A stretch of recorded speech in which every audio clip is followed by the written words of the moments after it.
Chapter 24, Urinary Physiology, Screencast 2. This is the second of 4 screencasts for urinary physiology, and the topic of this screencast will be an overview of transport processes, primarily for us to understand the renal processes of reabsorption and secretion, which are happening within the tubule. First thing that we want to do is just kind of have an overview of structures and conditions that influence reabsorption and secretion. Note, those are the 2 processes that we will be addressing in the screencast. Now, the simple epithelium of the tubule wall is a transport barrier. And if we look at some examples of different types of mechanisms, the first we want to address is paracellular transport. This is the movement of substances between epithelial cells. And I want to make a statement here. Remember when we talked about tight junctions are not perfect junctions.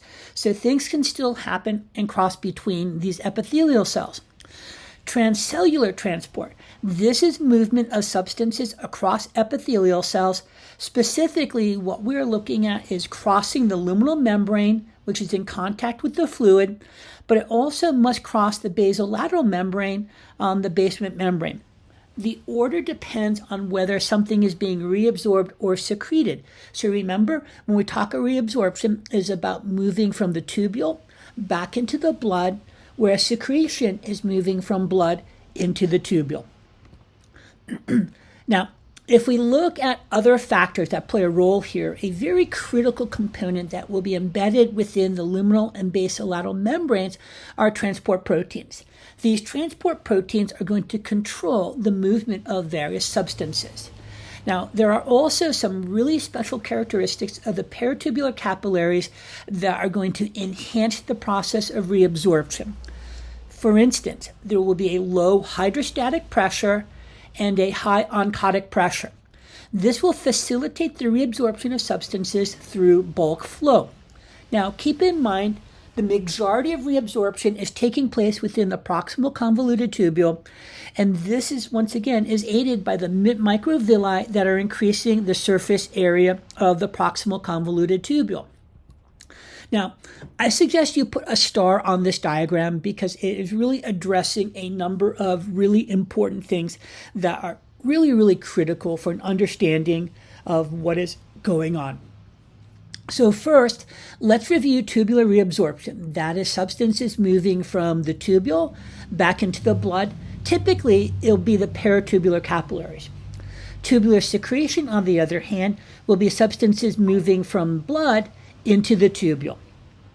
Now, keep in mind characteristics of the peritubular capillary that are going to enhance the process of reabsorption. This is going to be a low hydrostatic pressure, and there also is going to be a high colloid osmotic pressure. So you have a lower pressure that typically favors filtration and a higher pressure that favors reabsorption. So keep that in mind. Now, one thing that I want to point out here is we want to make sure that we understand our surroundings. So here we are in the lumen of the tubule, and so I want to point out 2 particular barriers. We have the luminal membrane, and that is going to be right here, okay? And then we have the basolateral membrane. So those are going to be the 2 barriers that have to be crossed when we're moving from the lumen of the tubule and back into the blood, or vice versa. So a review of transport processes, once again, paracellular transport, that is going to be the movement of substances between epithelial cells. Remember, tight junctions are not perfect junctions, so small items can still move back and forth along their concentration gradient. Then we have transcellular transport. This is going to be the movement of substances across an epithelial cell, so this will be involved moving across the luminal membrane and across the basolateral membrane. Now, keep in mind, this is going to require transport proteins. And another thing that is very important to remember here, we are going to see a combination of both passive and active transport mechanisms in these processes. Now, there is some terminology that it is important to understand, and one of the examples I'm going to use is going to be glucose. And keep in mind, we're talking about a non-diabetic individual. So the first term that we want to introduce is known as transport maximum. This is the maximum rate of substances that can be reabsorbed or secreted across tubule epithelium per a certain time. Now, this is going to be dependent upon the number of transport proteins for that particular substance that are found in the membrane. For example, if we look at glucose, if no more than 375 milligrams per minute of glucose in tubule is all reabsorbed. If greater than that, excess glucose will be excreted within the urine. And once again, the ability to move glucose is going to be due to the number of specific transport proteins for the glucose molecule. Now, you do not want to confuse this with renal threshold. Renal threshold, that is the maximal plasma concentration of a substance that can be transported in the blood without appearing in the urine. If transport maximum is exceeded, substance will be excreted within the urine. Now, the example that we want to use is glucose. In a healthy individual, glucose is completely reabsorbed. Now, there is a phenomenon known as glucosuria, and this happens when glucose actually will be excreted in the urine. This will occur when plasma glucose concentrations are above 300 milligrams per deciliter. And what happens basically, glucose will act as an osmotic diuretic. This is going to pull water into the tubular fluid, and this is also going to result in a loss of fluid in urine. So classic symptoms of the diabetic or pre-diabetic include frequent urination and thirst. Now, we also have to address nutrient reabsorption. This happens typically reabsorbed completely. There are two in particular that I want you to remember. They are going to be urea and potassium. These are two substances that are not completely reabsorbed, and I want to make sure that you are familiar with those two substances. Now, because of specificity, each nutrient will have its own specific transport protein. Now, the first that we're going to address is glucose reabsorption. And before I get much further, what I want to make sure that you're comfortable with is what substances you are responsible for. The substances that you are primarily responsible for are going to be glucose, sodium, and water. So once again, glucose, sodium, and water. Now, let's take a look at this first diagram, and this is once again going to be a review of transport processes. And so once again, we want to know where we are. So this is the lumen of the proximal convoluted tubule. And what we're going to look at, basically, there's low glucose here. It makes sense, okay, because there really shouldn't be much within the tubule. And it is actually going to be transported actively into the tubular cell. And so please keep in mind, this is an active transport mechanism. You are pumping glucose from low concentration in the tubular fluid to a higher concentration within the tubule cell of the proximal convoluted tubule. This is an example of secondary active transport or sodium link transport. Remember, sodium is the primary extracellular ion, and this pump is fueled by the passive movement of sodium going from high concentration to low concentration, and that is the energy that's used to actively pump glucose into the tubular cell. Now, if we take note what's happening on the basement membrane, we now have a glucose transport molecule, and glucose will now move passively from high concentration to low concentration. And keep in mind, this is an example of facilitated diffusion. It is still a passive process, and in the healthy individual, it is expected that 100% of glucose will be reabsorbed into the bloodstream. Now, here what we're looking at is the reclamation of filtered protein. And so the first thing that we want to look at, protein is moved into tubular cells, and this process is going to be via endocytosis. Now, what's going to happen basically, this protein will be digested by a lysosome, and amino acids are going to be released by exocytosis, and those amino acids will be reabsorbed into the peritubular capillary. Now, when we're looking at substances with regulated reabsorption, first that we want to look at is sodium reabsorption. Approximately 98 to 100% of sodium reabsorbed from the tubular fluid. It is reabsorbed along the entire nephron tubule. The majority of this is taking place in the proximal convoluted tubule. Keep in mind, the concentration is relatively low inside the tubule cell.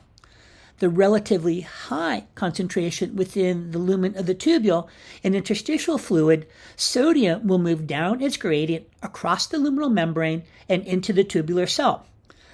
Now, sodium leaving is going to be an active transport mechanism. There will be sodium-potassium pumps that are embedded in the basolateral membrane, and this is going to keep sodium relatively low within the tubule cells, but this also requires substantial energy. And remember, the sodium-potassium pump is primary active transport and fueled by the hydrolysis of ATP. Now, reabsorption will be regulated by hormones near the end of the tubule. Two hormones in particular will be aldosterone and atrial natriuretic peptide, which was addressed previously.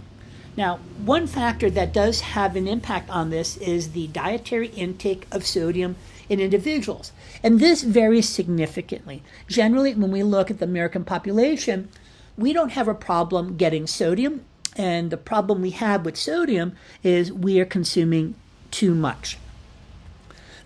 Now, when we look at sodium reabsorption, there are two hormones that are going to play a role here. Okay? We're going to be looking at aldosterone. This is a steroid hormone that is produced by the adrenal cortex. And what is going to do, remember, steroid hormones are going to change protein synthesis. In this particular situation, aldosterone will be stimulating the protein synthesis of sodium channels and sodium-potassium pumps. They will be embedded in the plasma membrane of principal cells. Remember, this is where aldosterone will have its impact. And what this does, this results in an increase in the reabsorption of sodium. But also remember, water follows solute if it can, so that water will be following the sodium as it leaves. Atrial natriuretic peptide, on the other hand, this inhibits the reabsorption of sodium in the proximal convoluted tubule and the collecting tubules. This is going to inhibit the release of aldosterone. We're going to see more sodium and water excreted in the urine, and this is resulting in an increase in glomerular filtration rate. This was addressed in the previous screencast.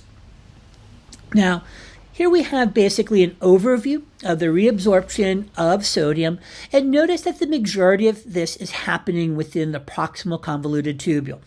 That accounts for about 65% of sodium reabsorption. Another 25% will be reabsorbed within the nephron loop, and approximately 5% reabsorbed in the distal convoluted tubule. And keep in mind that it's going to be regulated based on the amount of sodium reabsorbed by principal cells of the collecting tubule and the collecting duct. Now here we're basically looking at the process in which how this is taking place, and what we notice basically I have a high concentration of sodium in the luminal fluid.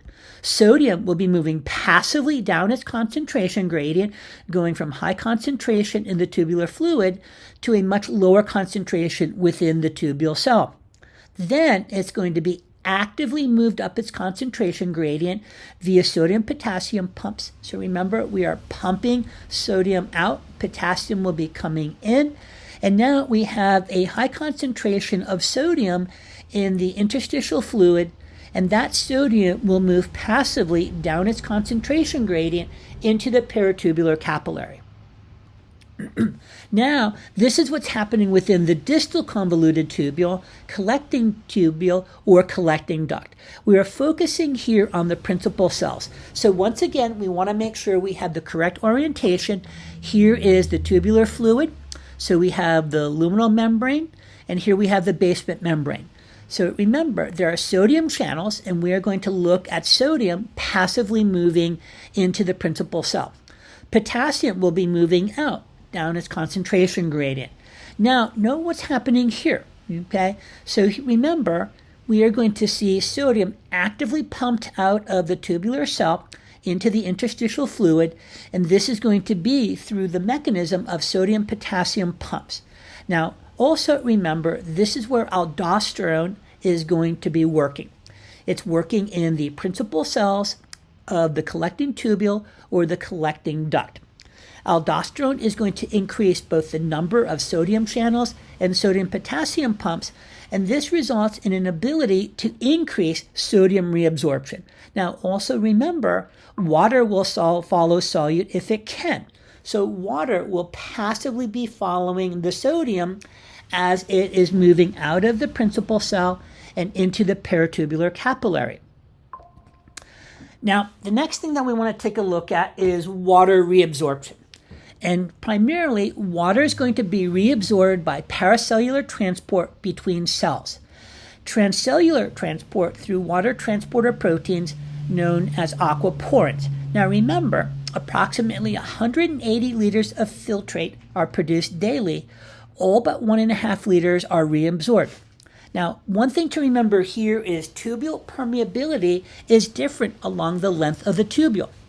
Now, 65% will be reabsorbed in the proximal convoluted tubule, and the important thing to remember here, there is a constant number of aquaporins found in the proximal convoluted tubule. So once again, we have to remember water follows solute if it can, so water will be following sodium through the process of osmosis. Now, within the nephron loop, about 10% of filter water will be reabsorbed. In the distal convoluted tubule, collecting tubule, and ducts, water reabsorption is actually controlled by the hormones aldosterone and antidiuretic hormone, or ADH.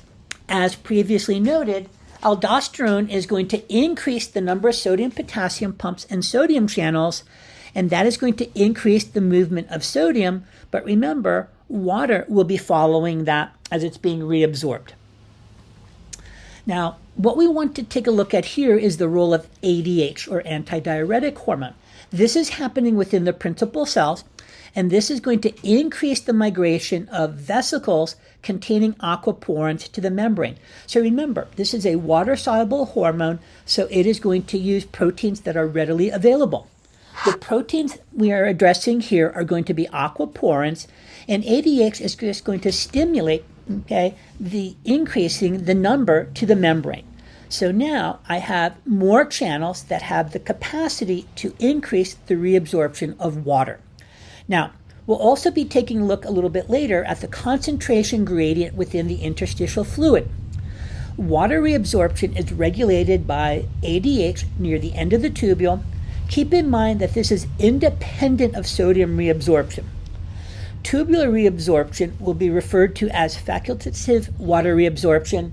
We will be coming back to this term a little bit later in chapter 25.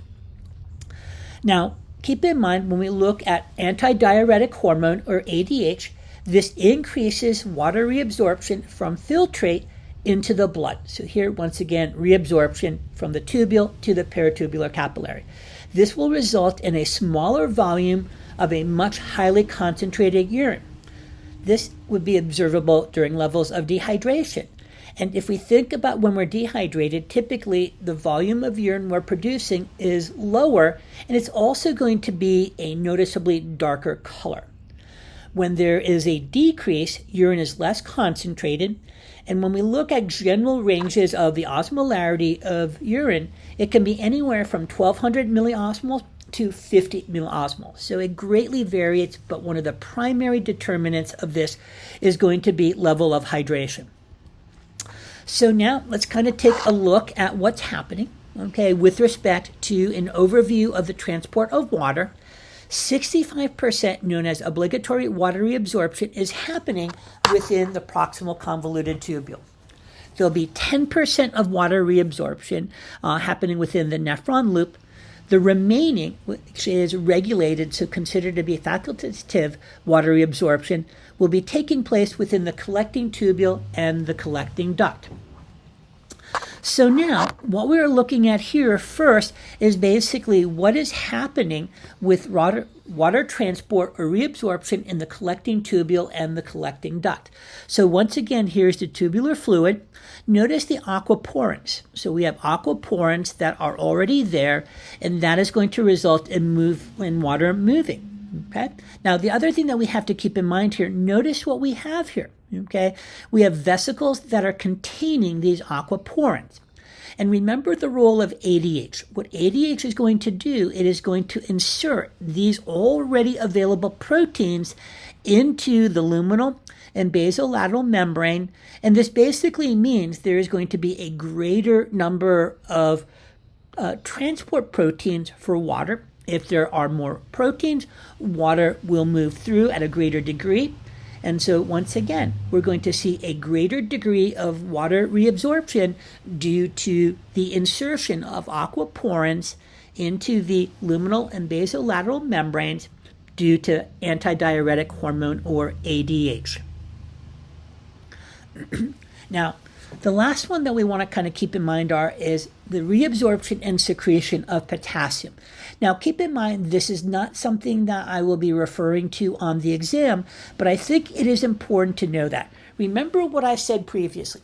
Potassium is one of those substances that is not reabsorbed to the degree as other things such as glucose, water, and sodium. And keep in mind, it is going to be both reabsorbed and secreted. 60 to 80% will be reabsorbed within the tubular fluid. Now, one of the things that's going to have an impact on the movement of potassium is dependent upon the movement of sodium. Remember, sodium is reabsorbed across luminal membranes, water will follow. There is an increased concentration of remaining solute within the tubular fluid. This creates a gradient between tubular fluid and interstitial fluid. Potassium will move down its gradient from the tubular fluid by paracellular route, and this will allow for the passive reabsorption of other solutes. Now, when we look at what's happening within the thick ascending limb of the nephron loop, 10 to 20% will be reabsorbed. Now, the net secretion or reabsorption in the collecting tubule is going to depend upon the intercalated cells, which will be reabsorbing potassium continuously. The principal cells are going to be secreting potassium at varying rates. This will be based on aldosterone level, which stimulates the principal cells to secrete potassium. Now, keep in mind, the most powerful stimulant for aldosterone is going to be an elevated potassium level in our blood. We'll address how potassium is regulated in the next chapter. Now, here we're basically looking at what's happening. Okay, so 60 to 80% of potassium is reabsorbed in the proximal convoluted tubule. An additional 10 to 20% of potassium is reabsorbed within the nephron loop. It is going to be regulated reabsorption and secretion in the collecting tubules. Type A intercalated cells of the collecting duct are constantly reabsorbing potassium, and the principal cells of the collecting duct, they will vary the potassium secretion, and this is going to be dependent upon how much aldosterone is available. Now, when we look at substances that actually have a regulated reabsorption, we're primarily going to be looking at bicarbonate ion, hydrogen ion, and once again, this is going to be established by the regulation of blood pH. Now, when we look at bicarbonate ions, they move freely across the filtration membrane. If filtered bicarbonate ions are not reabsorbed, blood will become too acidic. 80 to 90% will be reclaimed from the tubular fluid. The remaining 10 to 20% taken up from the thick segment of ascending limb, we're going to see filtered bicarbonate is replaced, not reabsorbed. Now, let's kind of take a look at what's happening with respect to the regulation of pH. If the pH of urine is acidic, then bicarbonate will be synthesized and reabsorbed into the blood. hydrogen ion will be excreted within filtrate by type A intercalated cells. This will increase blood pH and decrease urine pH. If the blood is alkaline, then type B intercalated cells will be active. They are going to secrete bicarbonate ion and reabsorb hydrogen ion. This will lower blood pH and increase urine pH. And we can see what's happening here once again within this particular diagram. 80 to 90% of bicarbonate ion will be reclaimed in the proximal convoluted tubule. 10 to 20% of bicarbonate ion will be reclaimed in the nephron loop, and regulated bicarbonate and hydrogen ion reabsorption and secretion is taking place in the collecting tubule and the collecting duct, primarily in the intercalated cells. Now, in this diagram here, we can basically see the movement of bicarbonate along the proximal convoluted tubule and the nephron loop. So know what's happening here. This is where the majority of bicarbonate ion is going to be reabsorbed, and it's going to eventually make its way back into the peritubular capillary. Now here, we're basically looking at what's happening to bicarbonate through type A intercalated cells. So note, these cells that will be most active when blood becomes acidic. So notice what's happening. There's going to be more bicarbonate ion that is going to be moving into the peritubular capillaries, but look what's happening to hydrogen ion. Hydrogen ion is actually going to be secreted into the tubular fluid. So that's an important thing to keep in mind overall. So generally, the net effect is the capturing of newly formed bicarbonate ion and losing hydrogen ion in the urine, and this is going to result overall in regulating blood pH. Now, the last couple of things that we want to take a look at are substances that are eliminated as waste product. The big thing that we want to focus on is the elimination of nitrogenous waste. Nitrogenous waste is the metabolic waste containing nitrogen, and it's coming from a few different waste products. When we look at urea, this is the molecule produced from the breakdown of protein. It is both reabsorbed and secreted. 50% is excreted in the urine, and we also will talk about how urea helps establish the concentration gradient in the interstitial fluid. This process will be covered in the next screencast. Uric acid, this is produced from the breakdown of nucleic acids. This is taking place within the liver, and once again, these are both reabsorbed and secreted. Another substance is creatinine. This is actually produced from creatinine metabolism in muscle, and this is only secreted. It is not reabsorbed.